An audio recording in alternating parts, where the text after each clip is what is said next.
ইমাম আবু হানিফা রাহমাতুল্লাহ আলাইহির কাছে আল্লাহ পাকে কোরআন এবং হাদিসের ফহম এবং সমুজের যে মলকা আর মাত্রা ক্ষমতা দিয়েছে, এটা সবার ঊর্ধ্বে আল্লাহ পাক ওনাকে সেই মলকা আর ক্ষমতা দিয়েছে।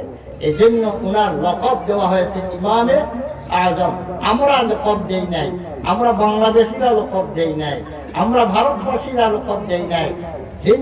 যিনিকে সবাই বড় মুহাদ্দিস বলে মনে করে, যার উপাধি ছিল আমিরুল মুমিনিন ফিল হাদিস, যে মুহাদ্দিসের উপাধি ছিল সেই মুহাদ্দিসের নাম হইল আব্দুল্লাহ ইবনে মুবারক রাহমাতুল্লাহি আলাইহি। আব্দুল্লাহ ইবনে মুবারক রাহমাতুল্লাহি আলাইহি উনি ইমাম আবু হানিফা রাহমাতুল্লাহি আলাইহির কাছে গিয়া শিষ্যত্ব গ্রহণ করেছেন, ওনার শাগির্দ বনেছেন, ওনার কাছে হাদিস পড়েছেন, ওনার কাছে ফিকহ পড়েছেন।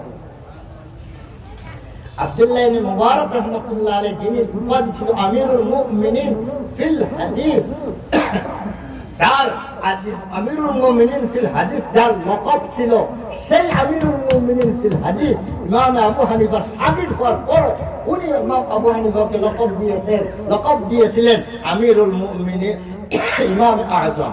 উনি লকব দিয়েছেন কি? ইমামে আযম। ইমামে আযম সবচেয়ে বড় ইমাম, সবচেয়ে বড় ইমাম। ইমাম আযমের তো সবচেয়ে বড় ইমাম।